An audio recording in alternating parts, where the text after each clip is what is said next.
As someone that spent most of my life as agnostic, not really atheist, because I always kind of had an idea there was something, but the way it was explained to me, I just couldn't conceive of there being a God in the way that it was taught to me through Catholicism.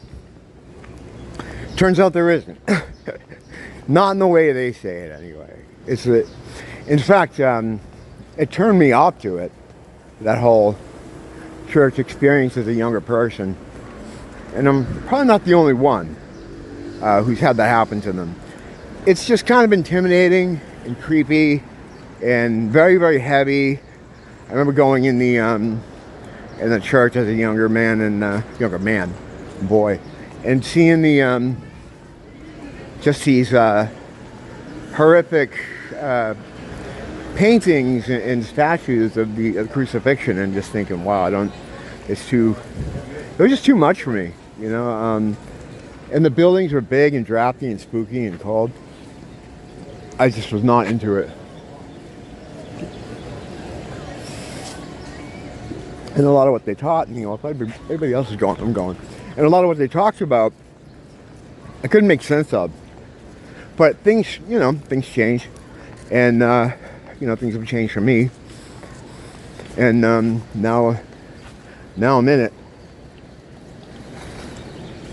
I was kind of pushing it, but I'm glad. It saved my life, really. I was fucking basically just sitting around waiting to die before that. But anyway, during that time, right? Excuse me, I just had to finish that. I can't really stand around out here. I just better keep moving. So during that time of growing up, I always felt like I'd hear these things from people, whether it was like just television and later YouTube, I guess. People talking about how they get messages from God, or God's talking to them, or they get prophetic messages. And like a lot of people, I would always hear these kind of things and think, well, this fucking guy's crazy, and that's fucked. Until it happens to you, and then it's like, I was like, well, now this happened to me. But like a lot of stuff, and I say this a lot, that is supernatural, or that people would perceive to be supernatural in nature, it's not. It's very subtle. It's very kind of normal, because the whole idea of supernatural, right, is right there in the word. It's supernatural. It's above natural. When the truth of the matter is it's completely natural. It's not supernatural. Being able to share information with your mind, being able to speak with people over long distances, or get messages over long distances. This is all natural, because you are an energy being. You're not your body. You made the thing that is you is energy. You're made of energy. You've always been around. You always will be around. There is no death. You weren't born. You're always there. This experience you're having in this body here is temporary. And time, as we understand it, only exists here. So when, in fact, I was having a back and forth with some guy about this the other night. He was talking about the existential fear of eternity. Even if you die and go to what people think is heaven, or wherever you go, if there is some kind of afterlife. He was saying going somewhere forever is terrifying, and I agree. That used to freak me out too. The whole thing like didn't make sense like to me. Like so, you know, if my dad's an asshole, he doesn't make it to heaven, and I'm up in heaven forever, and I'm gonna be looking down on him burning in hell. I'm supposed to be happy. That's not how any of it works.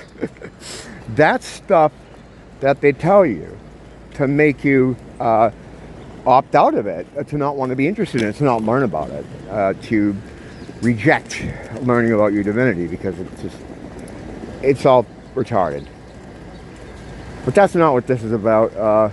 It's more about the idea of getting messages. And lately I've been, the way I get messages, right? Sorry, I thought I had a cigarette. It's always like an after the fact thing. And I mentioned this too before with supernatural experiences. You don't kind of know it's happening when you're in them. It's always something you realize later. It's much the same thing with spiritual messages, or that kind of, whatever you call it. I don't even know what the fuck you call something like that. Messages from God or source. It falls under the category of what I've called discovered information, or found information. Just one day you realize you just know something. You don't know, you didn't learn it. It was just always kind of there, because you're not learning any of this stuff anyway. It's already in you. You're just discovering it, or getting it out of your system, you know. But the messaging sort of I'm getting, and it's in a very mundane kind of way. It's just one day it's like, oh yeah, I should be doing this. And I know it's not just something that I'm just thinking of. I know this is here for a reason, and I know it's coming from, you know, source or God or whatever you want to call it, you know. And a lot of it has to do with this place wrapping up, which I've been talking about lately. No one knows the day or time, obviously. I don't know if it's how soon, but I know we're on the road. We're on the road. And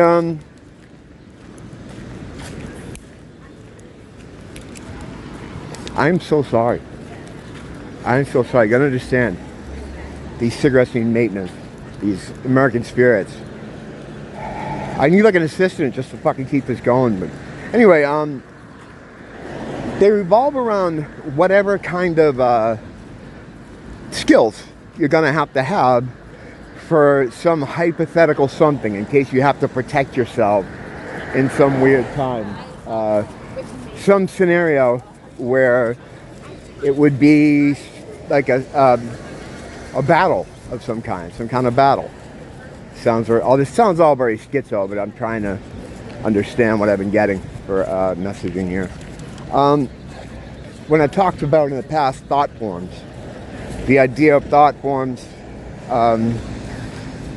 Rosicrucianism, it's an egregore. Magic people use this kind of stuff too. They also refer to it as thought forms, but it's a natural thing that we do. We don't have to do any ritual magic to get it or anything like that. It's not anything bad. It's just something you naturally do, right? So what it is it's based in imagination. What you want to do is create something in the ether that will then have an effect on this 3D area. And the more thought you put into it, the more detail you put into it, the more of a force it has here in the 3D, on the screen right here. I talked about using it to do shields in the past, like how you can shield yourself from negativity. It's for healing as well. You can hear. There's a lot of people on YouTube that could learn you on it better. In fact, my friend Regan, I always talk about over at Transforming Your Darkness. She's good with shields and healing. It all sounds very new agey, but they want, well, they want you to think it sounds new age. A lot of these things are planted in your head to turn you away from stuff. So a lot of churchians and Bible scholars will be like, that's new ageism, it's horrible. Meanwhile, let's have a contest to see who can quote the most Psalms. You know, it's like, all right, whatever, dude. You always have those people. You got to ignore sometimes where you think the origin of some of this stuff is and these ideas, and just run it by your own shit test, your own spiritual shit test, how you feel about it. You'll definitely get a feeling. And for some people, it's just not going to resonate, and that's fine. You got to kind of make up your own mind. But anyway, for me, I've been practicing doing this for a while. And I got the message that, or the understanding, found information, that to try to conceive a weaponry isn't something you should bother doing. And I think that ties into the fact that whenever you're fighting the beast or struggling against his minions or his influence, you can't use aggression, because they thrive on the aggression. They take the aggression and then they transfer it into something they can use, and then they hit you with it. They come back twice as hard with it. Basically, excuse me, my long COVID must be kicking in. Basically, you're a cleric in D&D terms. You can use blunt instruments, but you're mainly defense. You can use blunt instruments for defense, and these instruments are things you can conceive of as thought forms or constructs to then try to have them bear down here on the 3D. Because I get this idea that there's going to be a time when you're going to have to use these skills. And they are skills that you have as the real you, not the body you're putting around in. This is just a vehicle to interact with this area here. I'm trying to explain a really bizarre concept, and I don't know if I'm doing it if I'm doing well with it, but I'm gonna just keep fucking soldiering through this. The idea is that you're going to have to use these thought forms at some point for defense and to help whatever it is. As far as I've looked at, or as far as I've used myself, it's only been healing and defense, like shields and trying to heal things or fucking healing. I don't know how else to tell you that. Healing and defense, you get the idea. But the practice is what the thing is what the message I've been getting is to try to imagine whatever method you use to deliver these things, because you need to do it so that it's delivered here. You won't see this stuff appear, like a shield's not going to come out of the air like fucking, a spell.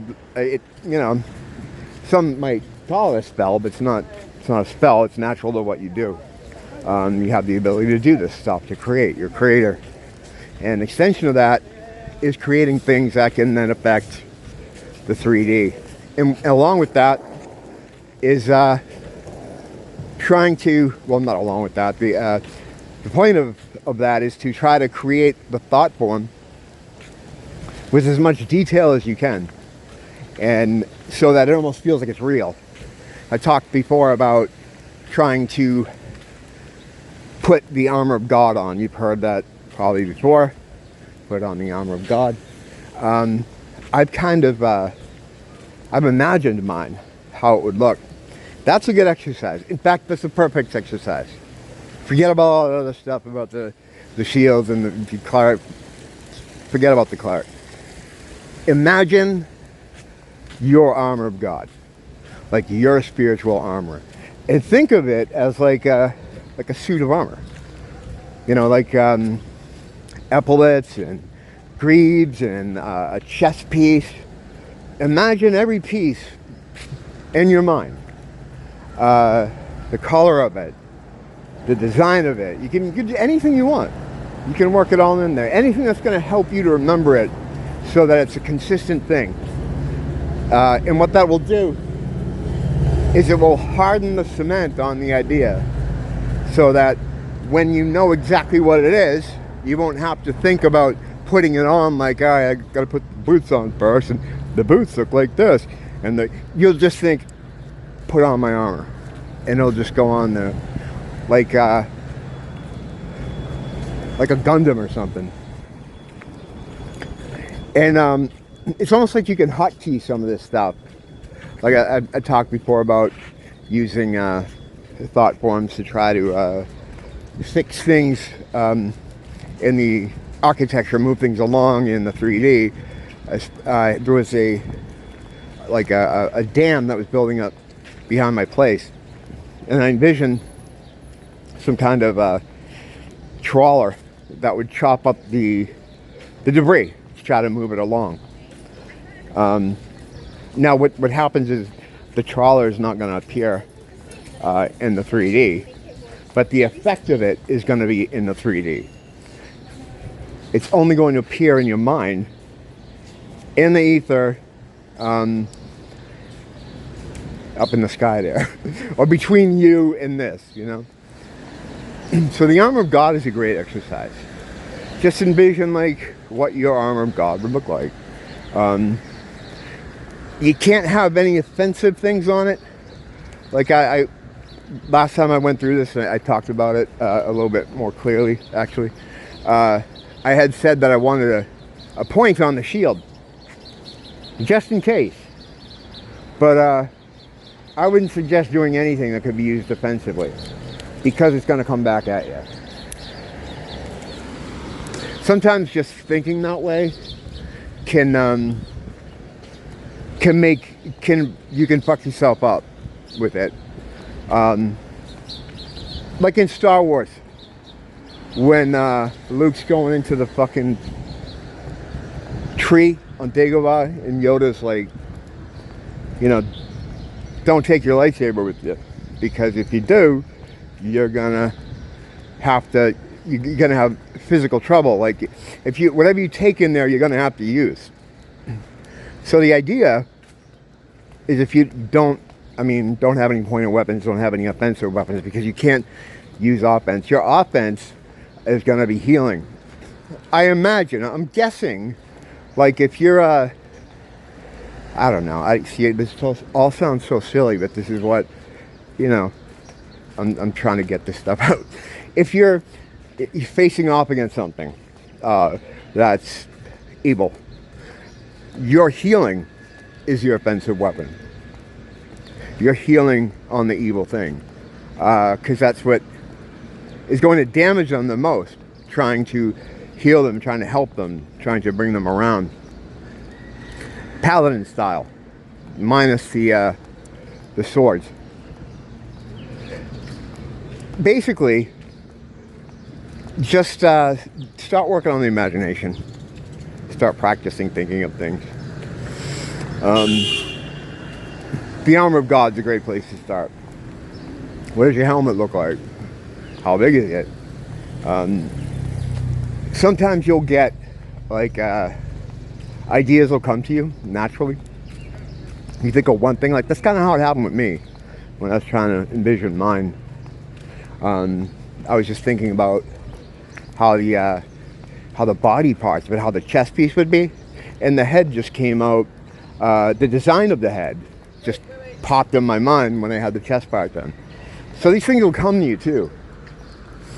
Yeah, I'll keep this idea. I'll keep returning to this, but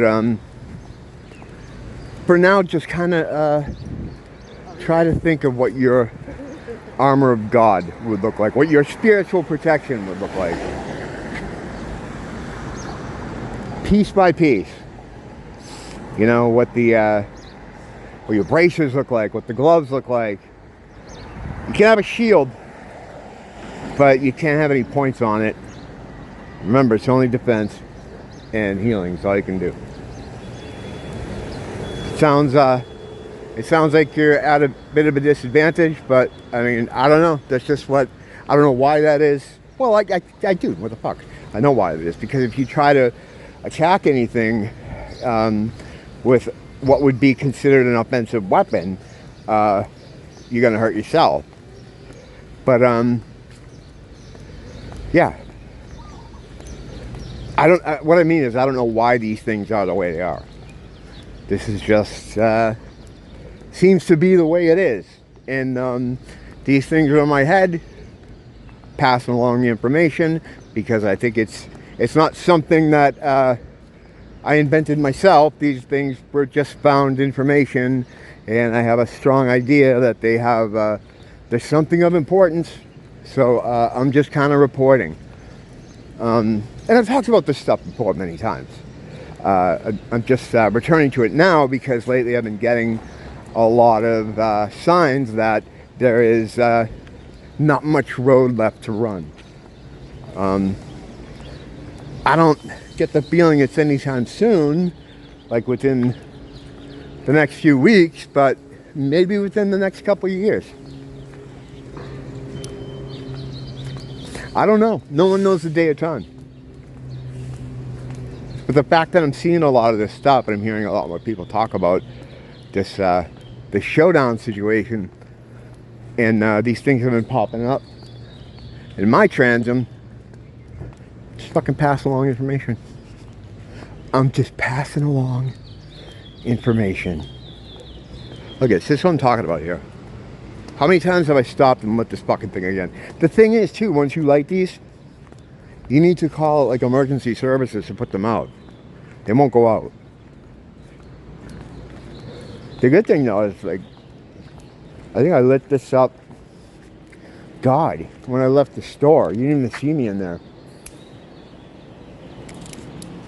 When I came out of the store, I lit this up. And I walked that whole way up the beach, all around, and I still had this much left.